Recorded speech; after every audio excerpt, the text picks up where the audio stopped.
할렐루야. 우리 같이 한번 해볼까요? 믿음의 눈이 떠질 때. 예, 오늘은 이런 제목을 가지고 누가복음 33번째 시간을 갖도록 하겠습니다. 이제 누가복음도 끝자락에 왔어요. 그래서 오늘 더군다나 성찬 예식이 있는데 뭐 제가 그렇게 마치려고 한 건 아니지만 또 오늘 예수님의 성만찬과 관련된 성찬과 관련된 그런 본문을 가지고 함께 은혜를 나누도록 하겠습니다.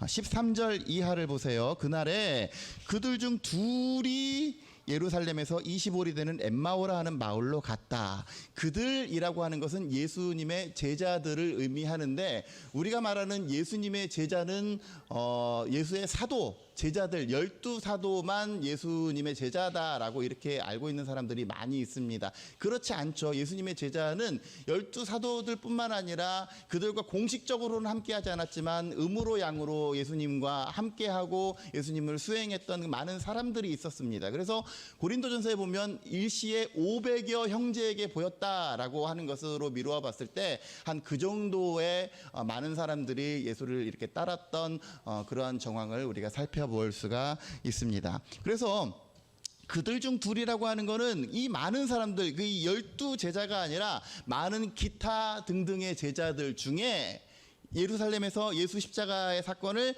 목격한 많은 그 제자들 중에서 2명에 관한 그러한 얘기입니다. 이 얘기는 공관복음, 마태, 마가, 누가, 요한복음 중에서 유독 누가복음에만 소개되고 있는 이 얘기인데, 오늘의 말씀을 통해서 과연 우리의 믿음의 눈이 떠질 때에 어떤 현상이 일어나는지에 대해서 오늘 함께 은혜를 나누고자 합니다. 보세요. 그래서 14절에 뭐라고 얘기해요? 이 모든 된 일을 서로 이야기하더라. 예수님의 십자가의 사건, 처형과 죽으시고 그리고 나서 죽고 장사를 지냈는데 어떤 일이 일어났습니까? 장사 지낸 이 무덤 가운데 예수의 십자가 없었던 거예요. 이 누가복음 24장 오늘 13절부터 읽었는데 24장 1절부터 12절까지는 무슨 내용이 있냐면, 여인들이 예수의 무덤에 갔는데 어떻게 됐어요?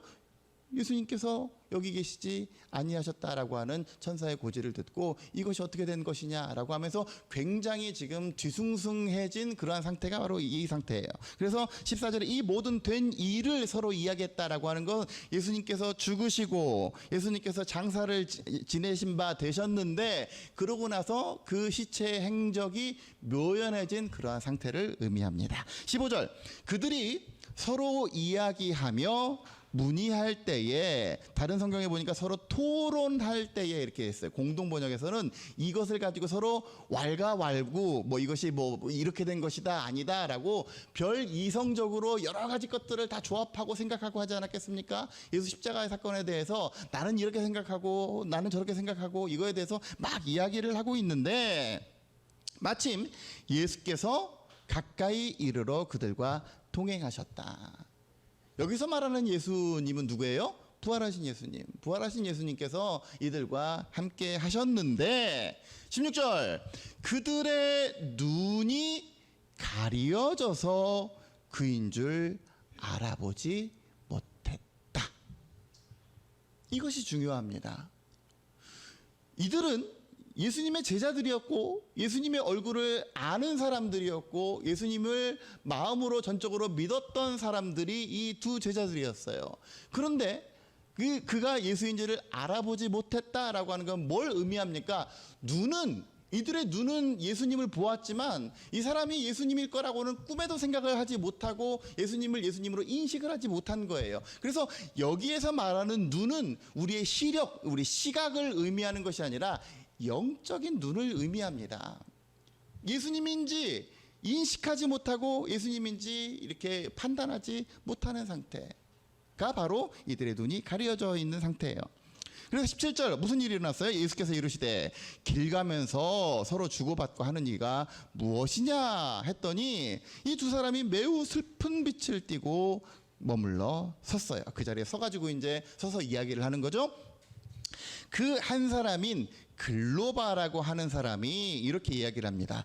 아니, 당신이 예루살렘에 있었으면서도 요즘 거기서 된 일을 왜 당신 혼자만 알지 못하시오? 온 성내가 다 떠들썩할 정도로 이것은 정말 굉장히 빅 이슈인데 어떻게 예루살렘에 머물러 있었으면서, 여러분 지금 이 당시 예루살렘에 있었던 사람들은 외지에서 온 사람들이 많아요. 뭘 지키려고? 유월절을 지키기 위해서 외지에서 타지에서 와서 며칠 동안, 이 일주일 이상 동안 이 유월절 기간 동안에 머물러 있었던 사람들이 거의 태반입니다. 그렇기 때문에 이 사람들이 예수의 십자가 사건을 모른다라고 하는 건 굉장히 넌센스예요. 우리가 시체말로 그렇게 하지 않습니까? 그거 모르면 간첩이다 라고 얘기할 정도로 이 십자가 사건은 굉장히 이슈화되었었고, 이 예루살렘에 있었던 사람이라면 몰라서는 안 되는. 그러니까 제가 실제로 예루살렘에 가보니까 그렇게 생겼어요. 모르면 안 돼. 다 알 정도의 동네예요. 거기가. 모른다라고 하는 건 말이 안 되는 겁니다. 그런데 여기서 요즘 거기서 된 일을 왜 당신만 알지 못하시오? 이르시되 무슨 일이나 물어봤더니 이렇게 이야기를 합니다. 나사렛 출신의 예수의 일인데, 그 다음이 중요해요. 그는 하나님과 모든 백성 앞에서 말과 일에 능하신 선지자입니다 라고 이 글로바라고 하는 예수의 제자, 비록 12사도 클럽에는 못 들었지만 예수님의 정말 따랐던, 마음으로 따르고 믿었던 이 제자가 예수님에 대해서 이렇게 소개를 하는 거예요. 뭐라고 소개합니까? 하나님과 모든 백성 앞에서 말과 일에 능한 선지자다, 예언자이다. 그러니까 이 사람들이 지금 인식하고 있는 예수님은 어떠한 사람입니까? 딱 이 정도예요. 딱 그 정도. 예수님이 말을 엄청 잘하는 사람이야. 그리고 뭔가 일하면 막 기적이 일어나고 뭔가 대단한 일을 일으키는 그러한 사람이에요. 마치 구약의 엘리야와 같이, 엘리사와 같이 그러한 선지자쯤으로 생각을 했던 겁니다. 심지어 예수의 사후에도. 그래서 20절 이하를 보세요. 우리 대제사장들과 관리들이 사형 판결에 넘겨주어 십자가에 못 박았다. 그 다음에 21절이 중요해요. 우리는 이 사람이 이스라엘을 속량할 자라고 바래왔다. 이스라엘을 속량한다라고 하는 건 무슨 의미예요? 이스라엘을 구원할 자라고 우리는 바래왔다. 여기서 말하는 구원은 어떤 의미의 구원입니까? 로마의 압제로부터 우리를 벗어나게 할, 우리의 삶의 형편을 나아지게 할 정치적 의미로서의 메시아로 이 예수 그리스도를 생각하고 바랬던 거예요. 그 일을 할 만한 굉장히 적합한 인물이었고, 하나님과 사람 앞에서 말도 잘하고 일도 잘하는 그러한 선지자 정도로 이 사람들이 여겼습니다. 여러분, 내가 믿는 예수님, 내가 예수님께 바라는 그 바라는 대상, 그 예수님은 과연 어떠한 예수님입니까? 우리는 예수님을 믿을 때 어떻게 믿어? 예수님 저 이것도 들어주시고, 예수님 이것도 낫게 해주시고, 뭐도 해주시고, 주로 자판기 예수님으로 우리가 생각하지 않습니까? 뭐 좀 해주시고, 뭐 좀 낫게 해주시고, 우리의 곤고할 때 치료 좀 해주시고, 그게 예루살렘을 속량할 자예요. 이스라엘을 속량할 자가 그런 의미입니다. 나의 형편, 나의 어려움, 이것을 해결해 주실 분, 예수님. 그 뭐 알라딘의 요술램프 마냥 비나이다 비나이다 하면 펑 나와가지고 네 소원이 무엇이냐 들어주는 정도의 예수님으로 생각을 하는 많은 사람들이 있습니다. 심지어 연륜이 있는 정말 집사, 권사, 장로, 심지어 목회자들도 내가 믿는, 내가 고백하는 예수님은 어떤 예수님입니까 했을 때에 어렵고 힘들 때 나를 도와주시는 분, 물론 틀리지 않아요. 물론 부인하지 않아요. 그러나 그 예수님으로만 국한해버려요.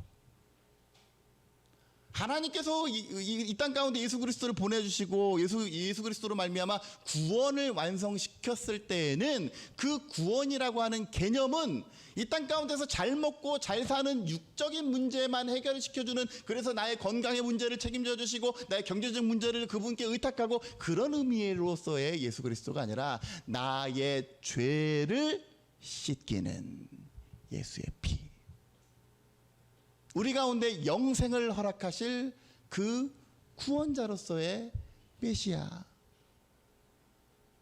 그래서 이스라엘 뭡니까? 지난번에 23장 했을 때 본디오 빌라도는 기가 막히게 그것을 포착을 했어요. 아, 유대인의 왕이라고 하는 의미가 그런 정치적인 의미가 아니구나. 그렇기 때문에 이 사람이 죄가 없다라고 얘기를 한 거예요. 심지어 본디오 빌라도마저도 그것을 이해했는데, 많은 사람들이 예수 그리스도를 따를 때에는 우리는 정치적인 의미, 우리의 삶 가운데 뭔가 어려움을, 곤고함을 해결해주고 낫게 해주고 치료해주고 고쳐주고 그저 그 정도로의 예수님으로밖에 생각을 하지 않습니다. 이들의 상태가 어떻대요? 16절, 그들의 눈이 가리워졌을 때.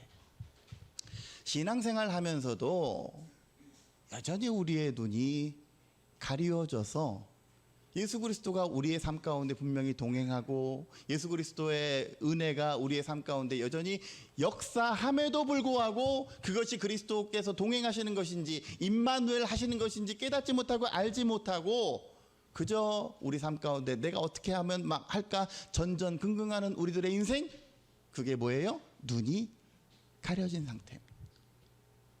내가 너와 함께 하겠노라. 지난 6개월 동안 전반기 가운데 우리 가운데 함께 하신 임마누엘, 아들을 낳으리니 이름을 예수라 하라. 이는 그가 우리와 함께 함이니라. 그 임마누엘 하나님과 우리가 동행하지 못한 이유는 뭐냐면, 우리 삶 가운데 역사하셨던, 내가 힘들어할 때에 나를 이렇게 세워주셨던 그 예수님, 내 눈물을 닦아주셨던 예수님, 그 예수님을 우리가 지각하지 못해요. 언제만 우리가 주님을 찾습니까? 예수님, 나 어려운데 나 좀 뭐 좀 도와주시고, 나 이것 좀 안 되는데 좀 해결해 주시고, 그거 할 때만 찾아요. 그 예수님을 우리가 그렇게 믿고 있는 건 아닌가? 이들은 예루살렘에 보세요. 이 13절에 보면 그들 중 둘이 엠마오라 하는 마을로 가는데, 이들 중 이 사람들은 예루살렘에 우거하는 자라 그랬습니다. 예루살렘에 살고 있는 자. 이들이 엠마오로 가는 이유는 뭐냐면, 아마도 엠마오는 서울로 따지면 한 성남 정도 되는 그러한데, 왜냐하면 25리 정도 된다 그랬으니까 한 성남 정도 되는 그 거리인데, 그쪽으로 가는 건 지금의 어떤 이 상황을 약간 좀 모면하려고, 쉽게 말하면 조금 도망가 있는 거예요. 환기시키기 위해서. 지금 이제 십자가 사건이 일어난 다음에 뭐 하겠습니까? 예수쟁이에 대한 대대적인 숙청이 일어날 거 아니에요. 예? 그것에 대해서 지금 약간 환기를 시키기 위해서 가고 있어요.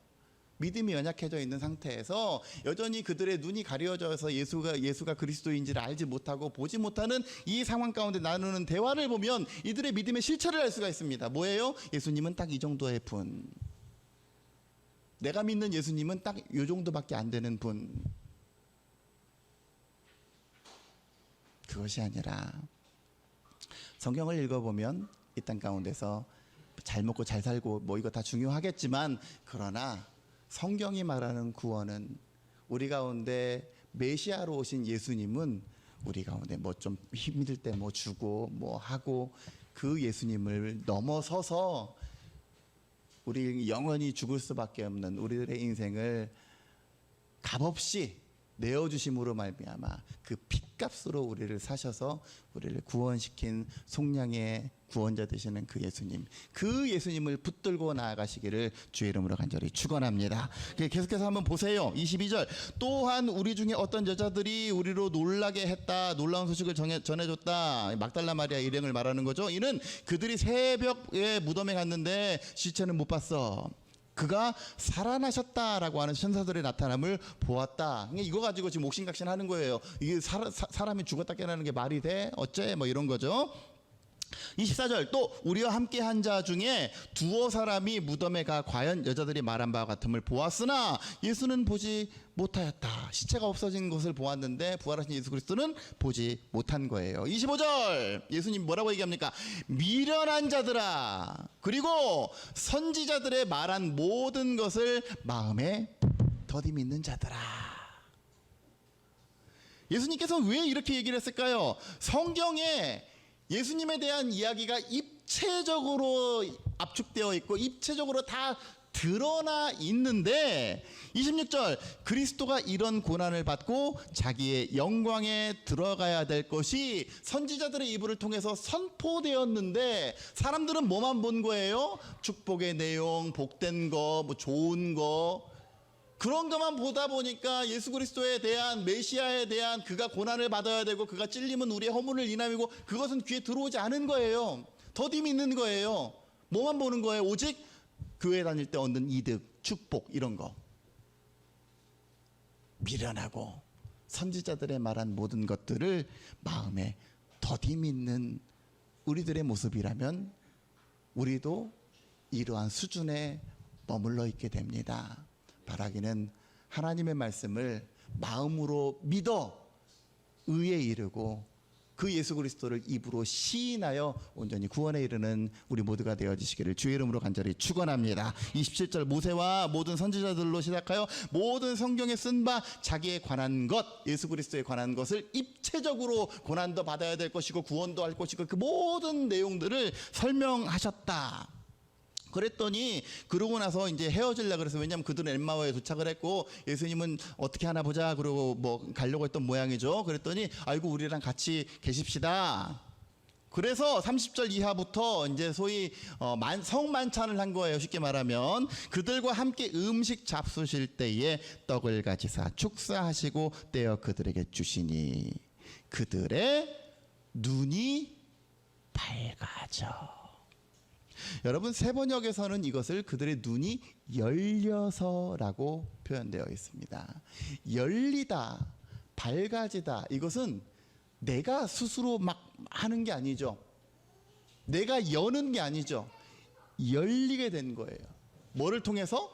예수 그리스도를 통해서, 특별히 주의 성만찬을 통해서 영 안이 열리게 된 거예요. 그래서 그때까지 같이 있었는데 인식하지 못했던 그 예수 그리스도를 드디어 인식하기 시작합니다. 여러분 믿음의 눈이 떠질 때 어떤 현상이 일어납니까? 이것이 하나님께서 하시는 일이다, 이것이 주께서 나와 동행하신 일이다 라고 하는 것을 믿음의 눈이 떠진 사람은 그것을 확신하고 볼 수 있게 됩니다. 그런데 그렇지 못한 사람은 뭐예요? 우연이고 운이 좋았고 어우 재수가 좋았네, 주께서 역사하셨음에도 불구하고 아이고 재수가 좋았네, 아이고 오늘은 운이 좋은 날이네, 이렇게 돼요. 여러분 이 세상은 형이상학적인 일들과 형이하학적인 일들로 나눠져 있습니다. 형이하학적이라고 하는 것은 뭐냐면 쉽게 말하면 우리가 사물로 눈으로 보고 감각하고 할 수 있는 모든 것, 형체가 있는 것, 그래서 말로 설명할 수 있는 것, 이것이 형이하학적인 것이라고 한다면 형이상학적인 건 뭐예요? 보이지가 않아, 형체가 아니야, 그래서 설명하기 어려워, 그런데 반드시 존재해. 그게 형이상학적인 거예요. 그것을 볼 수 있는 눈, 영적인 것을 감각할 수 있는 그 눈이 열려지더라 이거예요. 우리의 영적인 믿음의 눈이 열려지게 될 때 어떤 현상이 일어납니까? 우리 가운데 역사하시고 지금도 나와 함께 하시는 임마누엘 하나님, 그 예수 그리스도를 감각하게 될 줄로 믿습니다. 어쩔 때요? 믿음의 눈이 띄게 될 때에. 바라기는 오늘 주의 만찬을 통해서 우리가 주를 기념하라 이렇게 하지만 아직 멀었어요.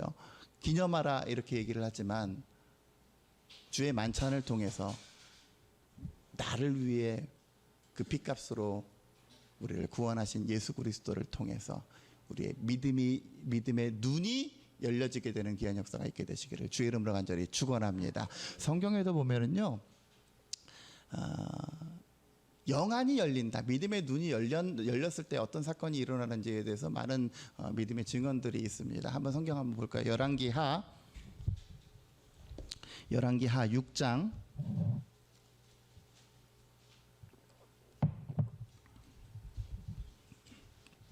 571페이지 구약 14절 이하를 보세요.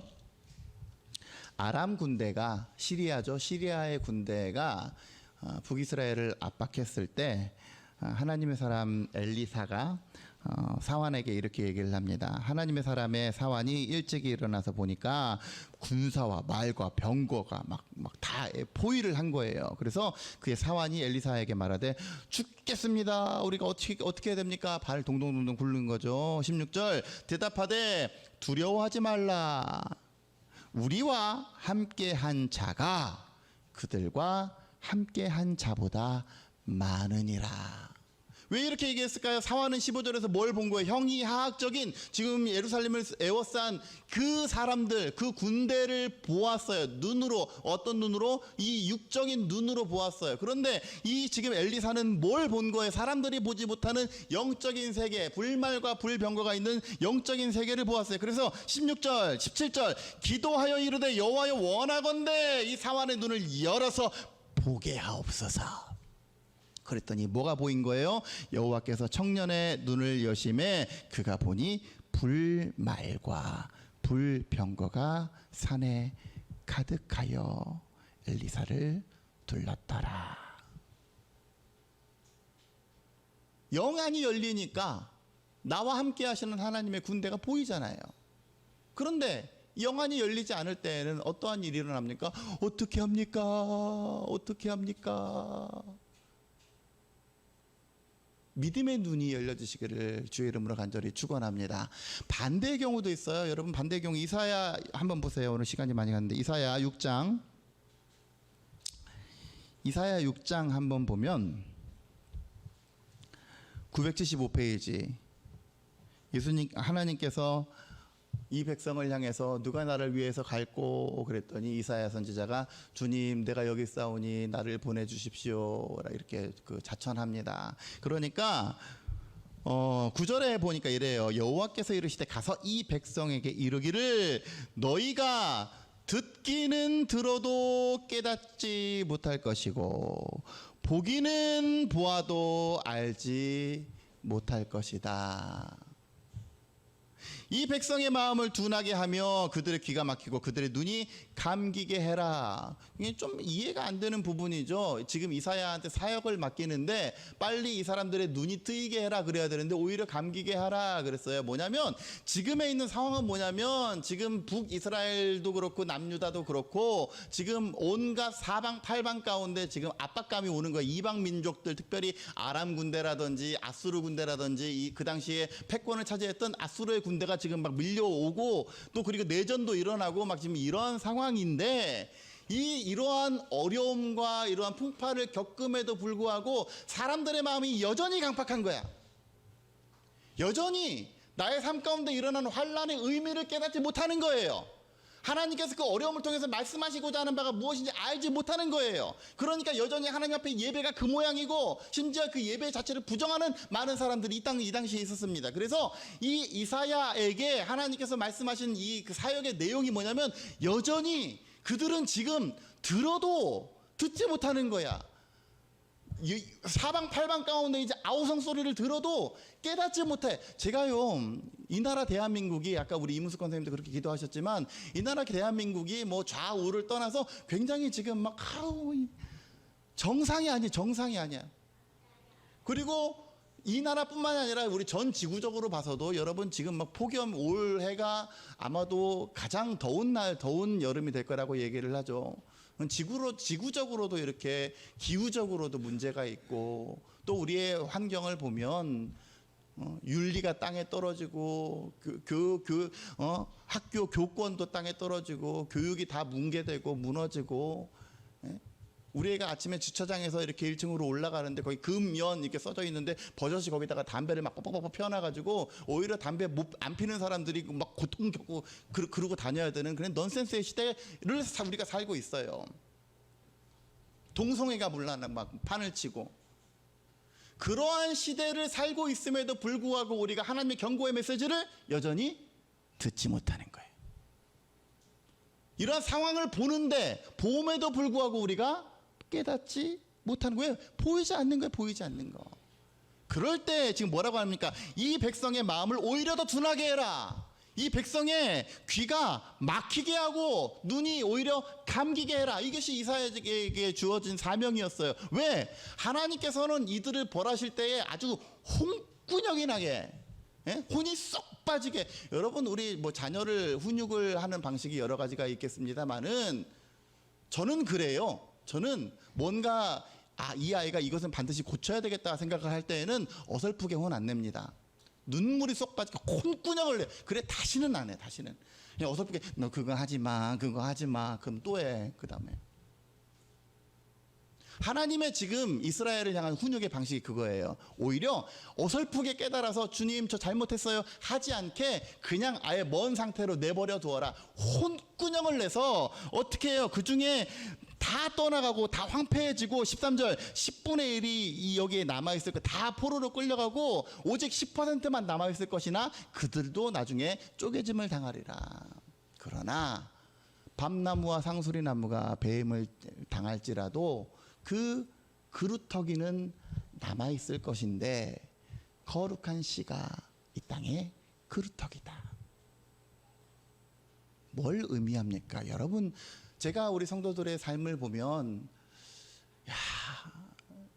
하나님께서 뭘 말씀하시는지 제 눈에는 너무나 잘 보이는데 저 사람의 삶을 보면 하나님께서 뭘 말씀하시려고 하는지, 왜 저런 가끔 어려움을 주시고 또 생각하지 못했던 아픔도 주시고 그거를 통해서 하나님께서 뭘 말씀하시고자 하는지 제 눈에는 너무나 뻔히 보여요. 왜? 기도하다 보면 그런 게 보여요. 그런 현상들이, 영적인 흐름들이 보여요. 하나님께서 이 사람에게 원하시는 게 이거구나. 이 사람에게 원하는 게 이거구나. 그래서 이런 어려움도 주시고 이런 현상을 그 가정 가운데 허락하시는구나. 이게 보이는데, 뻔히 보이는데 정작 본인은 깨닫지 못하는 것 같아. 그게 너무 안타까워요. 그 때때로 얘기를 해주면 잘 못 알아듣더라고. 그래서 저는 얘기를 안 합니다. 그냥 기도해 줄 뿐이에요. 그게 이 상태입니다. 눈이 가리워진 상태. 바라기는 그 눈을 뜨이게 하는 건 이 목사의 설교가 아닙니다. 이 목사의 기도도 아니에요. 여러분들이 예수 그리스도 앞에 나와서 주님, 나는 내가 잘나서 내가 다 감각하고 내가 다 지각하고 내가 다 아는 것 같지만 사실은 주 앞에서 너무나 연약한 자입니다. 내가 주의 만찬에 참여할 때에 예수의 피가 우리를 속량하셔서 나로 우리와 함께 역사하시는 그리스도 예수의 역사하심을 보게 하옵소서. 그 영안이 뜨이게 하옵소서. 그러한 우리가 되게 될 때에, 우리 전반기에도 그랬어요. 우리 하나님께서 우리 가운데 역사하셨고 이러한 모양 저 모양으로 함께 하셨는데 여전히 보지 못하였고 발견하지 못하고 그 메시지 음성을 듣지 못하였다면 남은 후반기에는 나에게 말씀하시고자 하는 그 하나님의 말씀이 무엇인지, 나와 동행하시는 예수님의 흔적이 어디에 있는지를 믿음의 눈과 귀를 열어서 열리게 되어서 발견하시고 확인하시고 믿음으로 더욱더 승리하며 나아가는 우리 모두가 되어주시기를 주의 이름으로 간절히 축원합니다.